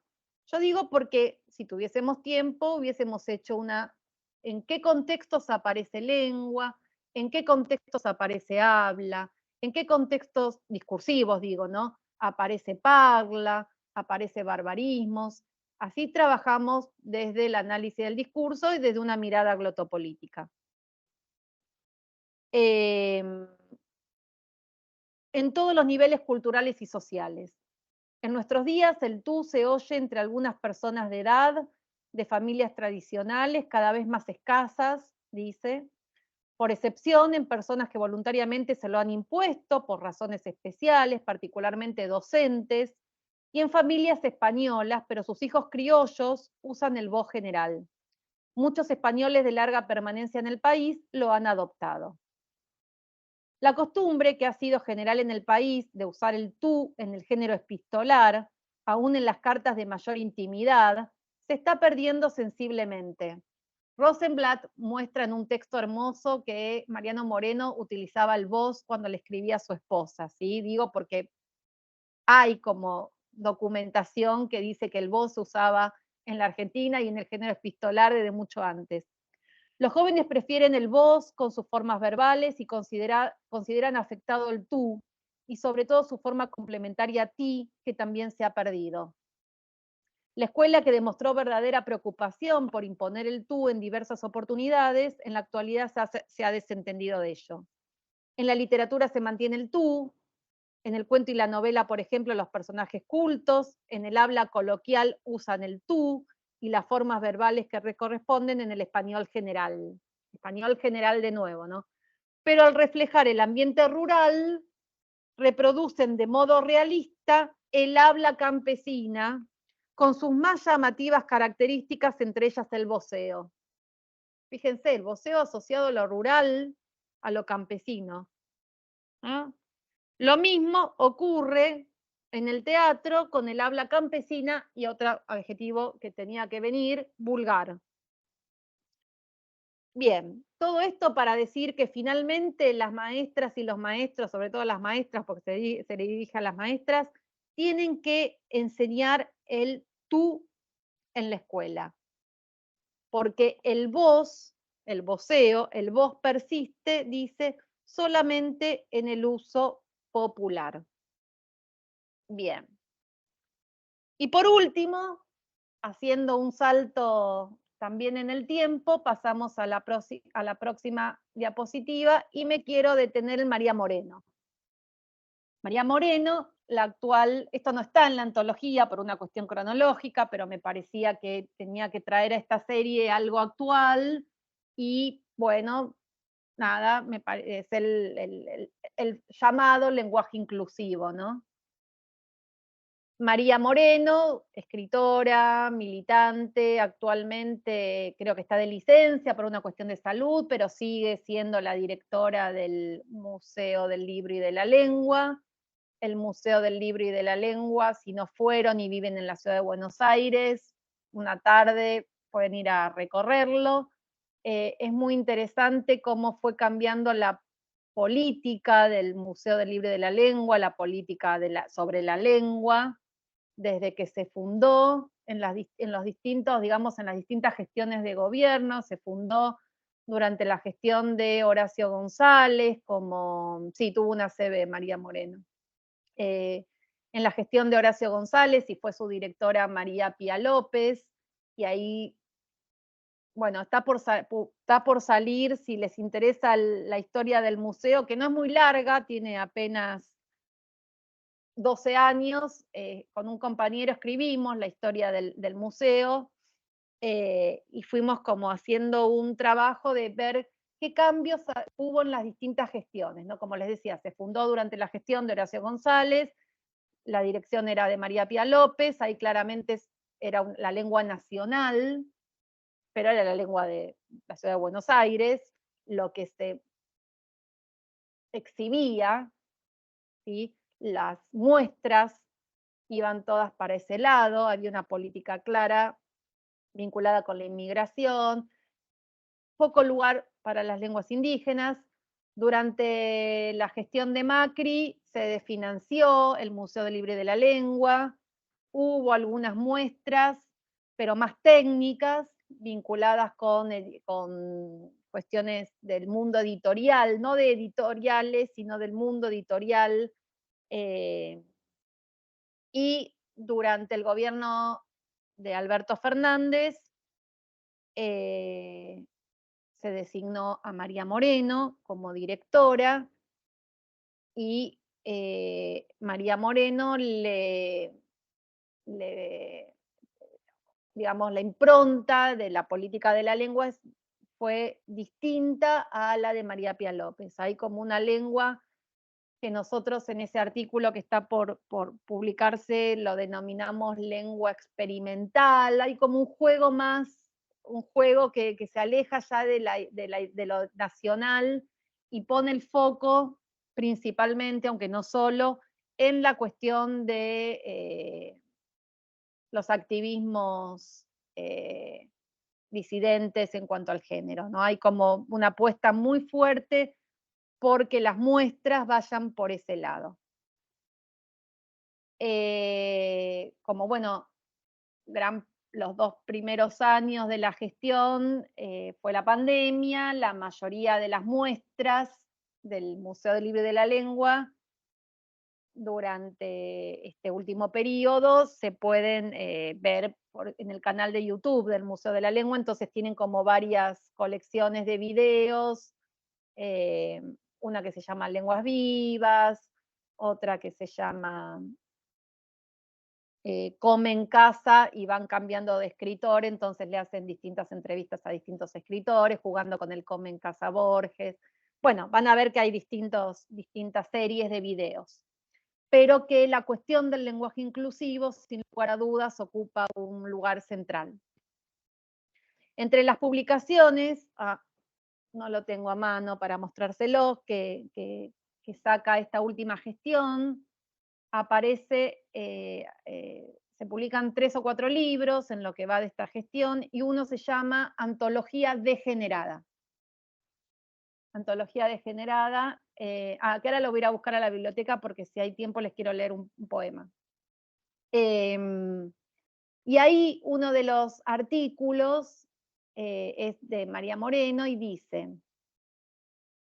a tiempos en que la E cuestionada era la de oeste, muletilla con la que se ganaba tiempo cuando la lengua no fluía en metáforas seductoras durante un levante, o cuando durante un examen se había sacado la bolilla fatal.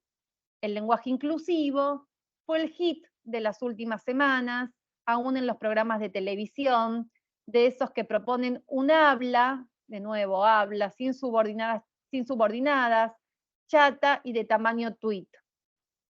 el nombre de millones de destinatarios supuestamente cortos de conocimiento, y a pesar de la sofisticación, el humor y la riqueza verbal de las hablas populares, ¿no? Acá está entonces, hablas populares, está en plural, porque cuando le hicieron entrevistas a María Moreno, preguntando cuál era la política que ella iba a implementar en su gestión en el museo, ella dijo que todo iba a ser plural. Entonces, las hablas populares, y que ella era María, que el director de la biblioteca era Juan, entonces María y Juan, era todo muy simple, eran parte del pueblo, y le iban a dar lugar a la voz del pueblo. Ese pueblo, creo yo, ahora lo discutimos en estos minutos finales, es un pueblo distinto o es el mismo pueblo, tenemos que ver, ¿sí?, que el que construye, el imaginario que construye la Academia Argentina con la lengua del pueblo, ¿no? Si hay que ver si la Academia, cuál es la posición de la Academia, entre otras cosas, respecto, que ya la conocemos, respecto del lenguaje inclusivo. Bien, entonces ahora, última filmina, y para callarme un poquitito yo, fíjense, 2 preguntas para ir como ordenando, sistematizando este pequeño ejercicio con una serie totalmente aleatoria de textos, como vieron, pudieron haber sido otros. ¿Qué imaginarios en torno a la idea de pueblo podemos extraer? ¿Y cuáles son las implicancias glotopolíticas de estas ideas sobre pueblo que circulan en estos textos que hablan sobre la lengua, pero como les decía, no solo sobre la lengua, siempre hablan sobre esto, ¿no? Un proyecto de sociedad, un modelo de ciudadanía, un mercado. Así que bueno, ahora les escucho. Daniela, voy a hablar yo muy rápidamente para Sí, hacerte algunas preguntas o algunas aclaraciones a cosas que sí, dijiste. En principio sobre el curso de Saussure, ¿no? Que es un curso que Saussure dicta oralmente y que 2 alumnos transcriben la versión del curso que conocemos, por lo tanto es ya un hecho político, supone haber llevado la palabra de Saussure en una determinada dirección, que luego se supo cuando se descubrieron los papeles de Saussure, los cuadernos de Saussure, etcétera, que Saussure no había dicho lo que dice Bali que dijo. Es más, Saussure insiste mucho en la imposibilidad de separar las unidades discretas de la continuidad del discurso. O sea, del callejón sin salida que eso implica desde el punto de vista metodológico. Con lo cual uno diría, hablando en términos de glotopolítica, que ese es un fenómeno glotopolítico que marca al siglo XX, porque efectivamente todo el siglo se vuelve estructuralista y saussuriano a partir de una lectura de un curso que en realidad no fue el curso que dictó Saussure, sino aquel del cual sus discípulos tomaron nota y decidieron publicar con el nombre de Saussure. sí. Eh, Después, en términos, y sobre todo ahora ya sí, yendo a tu pregunta, eh, sobre todo lo que citabas de la generación del 37, ¿no? En términos del pueblo, pueblo, pueblo. Digo, que es básicamente un uso completamente estratégico de la noción de pueblo, porque el pueblo no fue soberano ni sigue sin serlo, quiero decir. O sea que esta cacareada soberanía del pueblo básicamente responde a un esquema de planteamiento entre soberanía y pueblo, entre Estado y sujetos subalternos que no se corresponde con ningún momento histórico de la Argentina, por cierto. El pueblo quiere saber de qué se trata, el cabildo, ¿no? Forma parte como de la misma porquería ficcional. Pero sobre todo en relación con esto del 37, yo quería retomar algunas cosas que hemos dicho en cursos previos, y es que esta misma relación hostil para con la madre patria se verifica en todos los países de América, también en los Estados Unidos. Emerson dice exactamente lo mismo y al mismo tiempo que Gutiérrez, Alberdi, Echeverría y compañía, ¿no? Es decir, que eso es interesante para ver que en algún momento los procesos por los que atraviesan los distintos países, aún cuando sus lenguas nacionales y luego oficiales no sean las mismas, se parecen en términos de lo que dice Emerson es dejar de repetir como papagayos, ¿no? En el sentido de encontrar la voz propia, y por eso, como a nosotros nos había interesado en cursos previos la noción de expresión, habíamos insistido también en eso. Con lo cual me parece que uno podría pensar, ¿no?, en esa relación de desobediencia a lo que sería la norma lingüística heredada para proponer una nueva. Vos creo que deliberadamente no citaste, digo, porque a mí lo que me parece es que cuando vos planteabas lo de lengua, lenguaje, dialecto, etcétera, obviamente estabas adoptando una posición que es contraria a la posición que se dejaba leer en, bueno, esta gente que citaste, ¿no? A Bailey y compañía. Yo te ponía en el chat, sí son dialectos, pero en el mismo sentido en que son dialectos las distintas variedades del español en España, quiero decir, el madrileño es un dialecto, el castellano de Castilla es un dialecto, el castellano de Valencia es un dialecto, como es un dialecto el rioplatense, como es un dialecto el caribeño, etcétera. Creo que en términos de, digo, de ahí lo que había que es despejar a la noción de dialecto de todo matiz valorativo. Hablamos de dialecto, Peyorativo, sí. claro, ¿no? Es decir, o sea, no es que el dialecto sea más o menos, todos son variedades de una especie de castellano puro que no existe y que es una institución abominable, el castellano puro o el castellano modelo o el castellano primitivo, porque las lenguas son, como vos bien señalaste, históricas y por lo tanto son vivas, están vivas y evolucionan y cambian en relación con factores que a veces son muy misteriosos, pero que tienen que ver con la localización. Y entonces recordaba que más o menos por el 60 y pico, a propósito precisamente de las normas lingüísticas, Anita Barrenechea, es un poco posterior, trabaja con la norma culta en Hispanoamérica. Entonces, ahí lo que uno debería subrayar es que la dialectología y la lingüística en general me parece que no puede sino trabajar con el registro culto. ¿Por qué? Porque necesita alguna estabilidad. Es decir, si trabajara con los registros no cultos, para no usar ninguna de las palabras horrendas que vos mostraste que se usaron históricamente, no habría posibilidad de decir absolutamente nada, porque cada persona, finalmente, cada ciudad, cada pueblito habla como se le canta y está bien que así sea. Con lo cual es imposible establecer una norma, digamos, de lo no culto, porque la variabilidad es muy rápida y sobre todo muy dinámica como para poder pensarla. Y recordaba que un dialectólogo también de la década del 60, por esta época, que se llama Rona, Uruguayo. sí, pero él lo que planteaba es que contra las 6 o 7 variedades que se habían propuesto originalmente para el español o castellano de América, en el 64 propuso 23 diferencias dialectales en América, ¿no? Y sobre todo, en algún momento insistió en la imposibilidad que creo que señalaba, no me acuerdo el nombre del pueblo, un pueblo en Tucumán, y dice que está a 50 kilómetros de Tucumán, y sin embargo los investigadores de la Universidad de Tucumán que iban, no los entendían a esta gente, ¿no? Es decir, que había, en 50 kilómetros había una variación tan grande que dentro, y no está hablando de comunidades bilingües, sino, insiste, son comunidades monolingües en castellano. Pero sin embargo, la variación era tan alta que no había posibilidad de comprenderlos.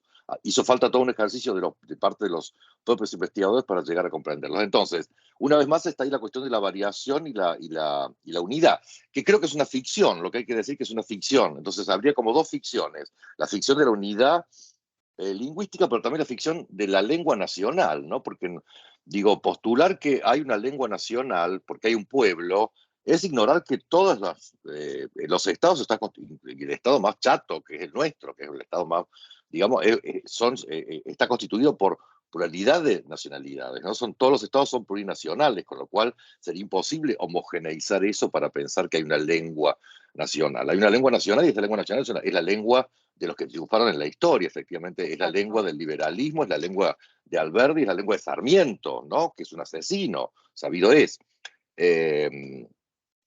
Y finalmente, la tercera cosa que yo quisiera plantear es, a propósito de esto último que señalaste de María. Yo, bueno, la adoro, María, soy amigo de ella, pero a pesar de la sofisticación, el humor y la riqueza verbal de las hablas populares, dice María con toda razón del mundo. Efectivamente, ¿no? Uno diría los sectores populares o el habla más alejada de la norma suele ser un momento de gran ebullición y creación, ¿no? Ahora bien, esos sectores precisamente no son los que pensaron la E, introdujeron la E, sino que son sectores cultos, urbanos, universitarios y sobre todo entrenados en una militancia feminista global. Con lo cual ahí se establecería también una distancia, porque lo que María pretende asimilar como una invención parecida a lo de los sectores populares, me parece que es difícil de pensarlo, ¿no? Porque efectivamente esos sectores populares tan sofisticados y tan inventivos, en algún punto son aquellos que son señalados por esas militancias eh, y son estigmatizados por esas militancias, y son esas personas que resentidas ahora se vuelcan a un hiperliberalismo que el domingo, quiera Dios, no triunfe. Por lo menos en primera vuelta, pero aparentemente todos suponen que va a triunfar en primera vuelta, con lo cual yo diría que el proceso es mucho más complejo, ¿no?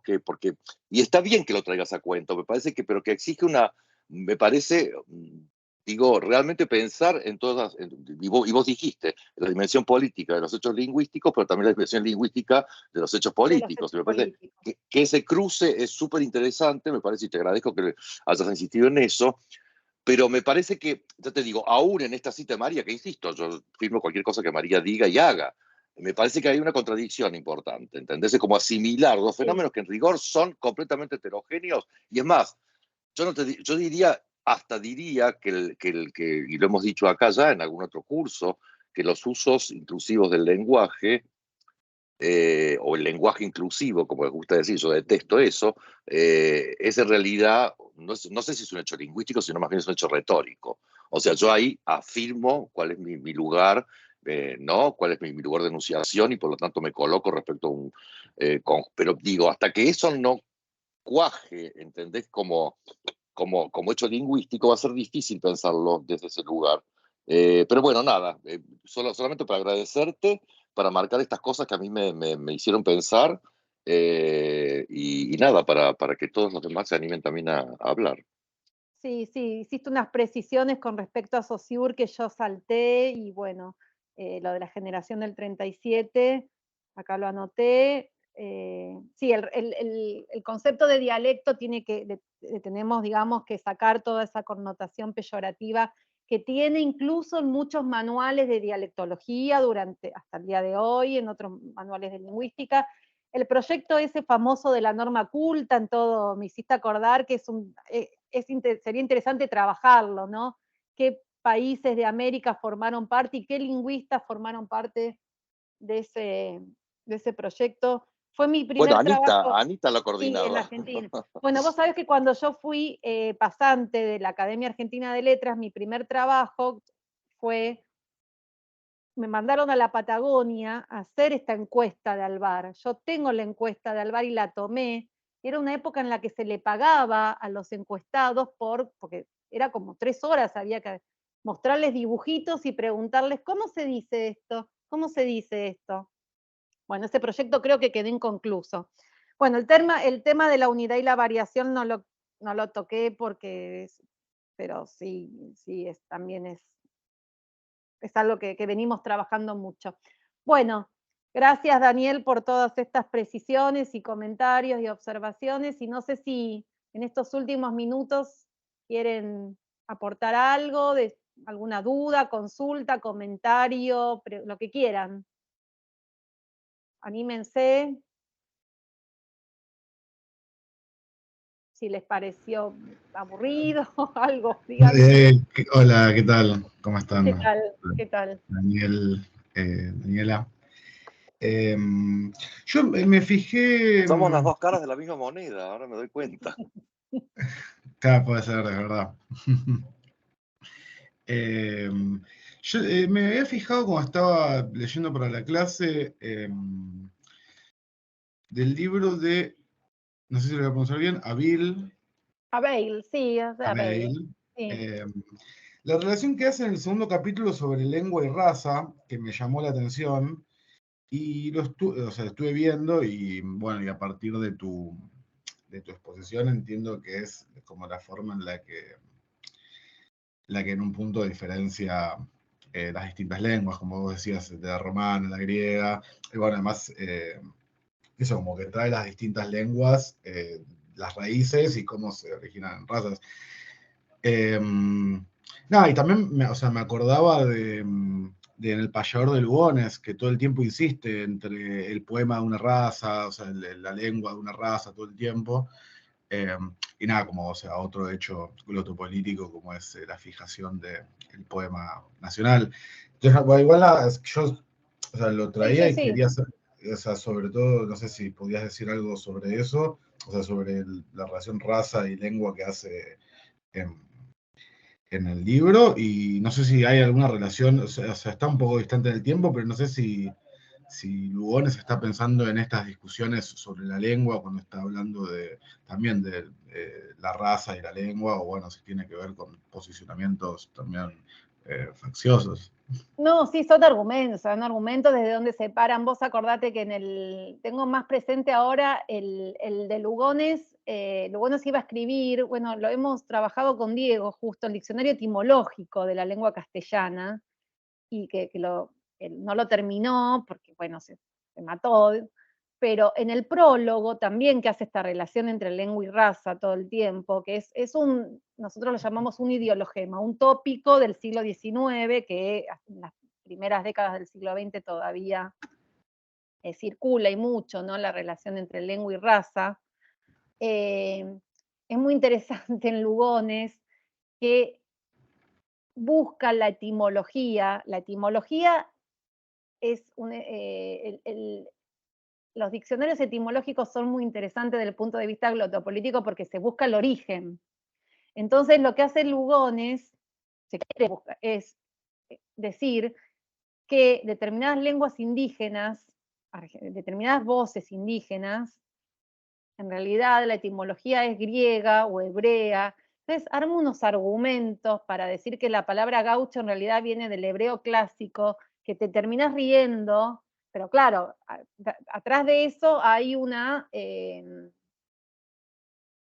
hay intereses claros de dónde situar, digamos, a través de la lengua lo que está haciendo es construyendo una determinada sociedad, un determinado país, que se inscribe en determinada raza y en determinada genealogía, ¿no? Es muy interesante.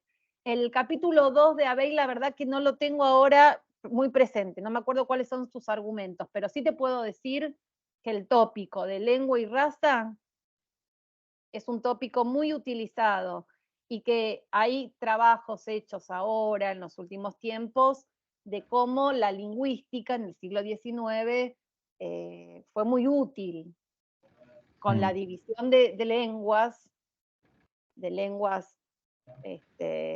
las lenguas de determinadas, digamos, la dicotomía civilización-barbarie estuvo muy atravesada por la diferencia entre pueblos que tienen lengua con escritura, pueblos que no tienen escritura, tipos de lenguas, ¿sí? Las lenguas alfabéticas son son las de los pueblos desarrollados, las lenguas con ideologemas no, las lenguas con ideogramas son menos desarrolladas. Digamos que Tiene que ver con el auge del positivismo, sí, Darwin. sí, claro. Claro. Pensá que la lingüística fue funcional digamos, a la división del mundo, a la colonización, y lo es hoy el capitalismo, ¿no? Con el lenguaje clave y con otros fenómenos actuales, con los autores automáticos. Sí, hay un libro muy lindo que está en inglés, que se llama Lenguaje, Colonialismo y Capitalismo. Entonces te explica la historia de la lingüística en función de los procesos históricos. Y no habla de lingüística, habla de historia de las ideas del lenguaje, porque reflexiones sobre el lenguaje hubo incluso mucho antes que de la lingüística como ciencia, como disciplina, ¿no? Entonces es muy interesante. Lo escribió una investigadora canadiense que se llama Mónica Heller. Yo lo tengo el libro si te interesa, y ahora me acuerdo que también hay un apartado sobre el tema de la relación lengua-raza. No, me llamaba la atención y sobre todo lo conecté por más un momento medianamente parecido. Además, lo que decías vos, esas etimologías que arma, por ejemplo, no sé, en El Payador, de eso, quiere armar la línea para decir que Martín Fierro es una epopeya y lo lleva hasta, Sí, sí, sí. tipo, quiere armar la línea hasta para decir que somos occidentales, ¿no? Sí, claro, exactamente, exactamente. Ahí es inscribirse en una determinada tradición. Bueno, muchísimas gracias, Daniela. No, gracias a vos.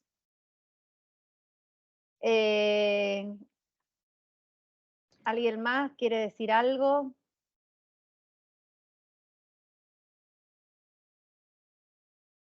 Bueno, si me permiten, entonces quiero cerrar con dos cositas,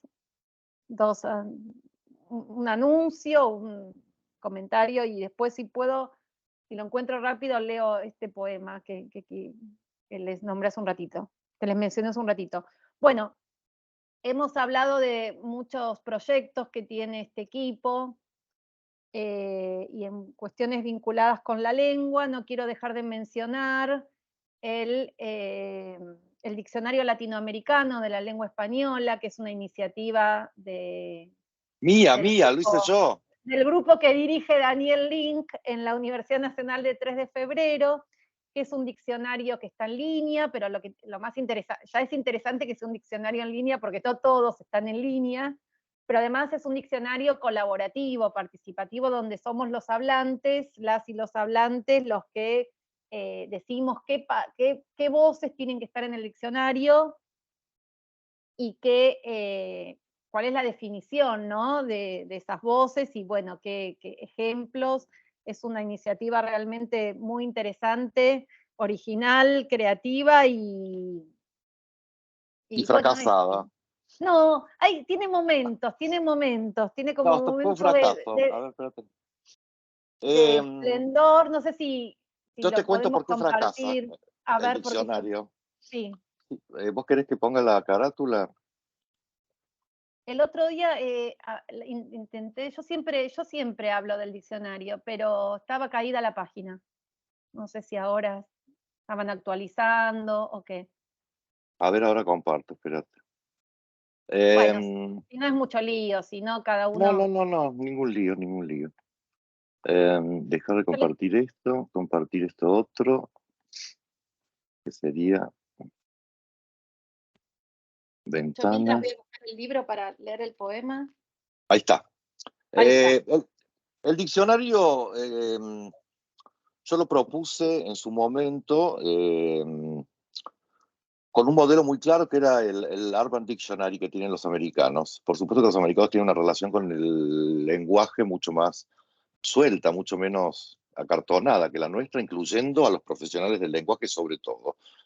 El diccionario, el Urban Dictionary, es extraordinario y es muy útil, sobre todo porque lo que recopila es mucho uso figurado, mucho argot. Y básicamente el 90% del vocabulario que está en el Urban Dictionary es vocabulario que tiene connotación sexual, lo cual garantiza su éxito. Bueno, en castellano no pasó lo mismo. La típica pacatería de los usuarios de la lengua española, porque obviamente el diccionario está abierto a todas y cualquier nacionalidad, hace que en general no haya muchas entradas que se refieran a actividad sexual o designantes de partes del cuerpo o lo que fuere. Lo cual lo vuelve un diccionario seco, así como no hay comidas, o sea, el sexo y las comidas son en general lo que en general muestra vitalidad de un pueblo, unos pueblos, en fin, una comunidad o lo que fuere. No hay mucho designante de comida y tampoco hay muchos designantes de cuestiones sexuales. Entonces eso es interesante también, ver por qué efectivamente hay una especie como de pudor lingüístico en los usuarios de la lengua castellana. Porque evidentemente no es que nosotros no tengamos, ¿no?, un argot que designe a todo esto, y que los ingleses sí, o los americanos sí. Más bien es, digo, eso seguramente es parejo. Entonces, para mí eso es como una barrera muy difícil de sortear, ¿no? Porque efectivamente el léxico no crece, o sea, acá lo tienen, ¿no? ¿Cuántas dice que hay? 1804 definiciones desde 2014. Yo ya tiré la toalla. Estamos por cumplir 10 años con 2000 designaciones. O sea, me parece que no da, que tendría que haber mínimo, qué sé yo, 10 veces más. ¿no? 18.000, qué sé yo. Porque la idea de este diccionario era, por supuesto, en algún momento hacer una edición, ¿no? De ver, digo, edición en el sentido de trabajar con las distintas acepciones que se han introducido, eh, y armar un librito, ¿no? Y ver que efectivamente cómo funciona eso, es decir, hacer los estudios correspondientes, Daniela, vos, en fin. Eh, y bueno, no, con 1800 términos, la verdad es que no sé si... No, no, es poco, es Sí, poco. es poco, entonces, viste, en ese Señor, sentido digo que... sí. O sea, yo sigo queriéndolo y sigo poniendo cosas cada tanto, pero sin el entusiasmo de antes, porque ya te digo, 10 años para 1800 palabras son 180 palabras por año, o sea, es como nada, o sea, yo cambié de léxico 14 veces en ese tiempo, es como, en fin, nada. Pero si conseguimos que funcione, estaría. Pensaba en esos glosarios que vos dijiste, bueno, hay que meter esos glosarios, copiarlos y meterlos en el diccionario y ya. Pero en fin, lo interesante es que la idea era que la gente definiera los términos, porque efectivamente al definir los términos, y ese es el lema del diccionario, la gente, los usuarios los usuarios y las usuarias están definiendo su propio mundo. Me parece que esa idea de Esa lenguaje y idea. mundo está buena. Pero bueno, Bueno, nada, no bueno, lo yo abandonaremos nunca, lo pero quería bueno. mencionar y bueno, para terminar de este librito de donde saqué el texto de María Moreno, que se llama Antología Degenerada, una cartografía del lenguaje inclusivo, les quiero leer un poema que se llama Entre lenguas, para cerrar la clase de hoy, que es de una poeta chilena, bueno, mejor me corrijo, mapuche, soy escritora mapuche, nací en Santiago de Chile, dice Daniela Catrileo, y dice el poema: una lengua torcida, una lengua porfiada, suelta, montada, tejida sobre otras, lengua mixturada, lengua sin lenguaje, lengua sin canon, lengua materna, lengua infante, lengua que puede bailar y lamer, lengua deslenguada, animala, inhumana, lengua que puede cavar otras lenguas, lengua selva, lengua río, lengua montaña, hay esta lengua mar, lengua pueblo, lengua bosque, lengua pez, lengua cuchillo, lengua puñal. Esta lengua que no es mía ni tuya, que es de todes y de ninguno. Tengo esta lengua que se me arranca, que quiere escribir, que quiere dejar de hablar, que quiere arrancarse, lengua que en vez de manos, lengua en los ojos, y es que nos dejaron sin ojos. Lengua amante, lengua en los muslos, lengua que devora, lengua que se traga a sí misma, lengua escapista, lengua emancipada, lengua sin partido ni marido, lengua antiyuta, lengua fuego, lengua que prende barricadas, lengua que saquea el orden de las lenguas, lengua revuelta, lengua que anda en manada con otras lenguas, lengua surcida y recuperada, lengua que cacerolea y canta, lengua para que nunca más, lengua sin héroes, lengua del pueblo unido, lengua desobediente que balbucea camino a la boca, lengua degenerada, torcida, declinada, dislocada, fracturada, lengua molo y semilla que explota, lengua contracorriente, lengua que no se muerde, lengua que salta torniquetes, lengua con jumper, lengua suelta, lengua céfala, lengua torcida, ríos de lenguas, calles torrentosas, lengua de calidad,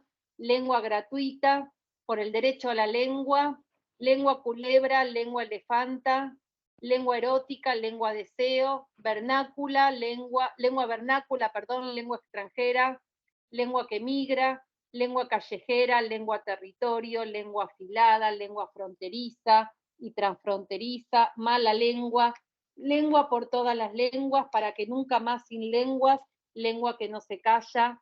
Bueno, sigue un poco más, pero es la idea, digamos, bueno, de todos los conceptos que estuvieron presentes, o casi todos los conceptos que estuvieron presentes en esta clase. Bueno, creo que hasta acá llegamos. De nuevo, si alguien quiere decir algo más. Si no, damos por cerrada la clase. El jueves que viene nos va a acompañar Valentín, va a llevar adelante la clase y creo que es la última clase. Bueno, no, quedan dos. Queda una recopilación después. Queda una así. A ver, dejar de grabar acá. Bueno, entonces nos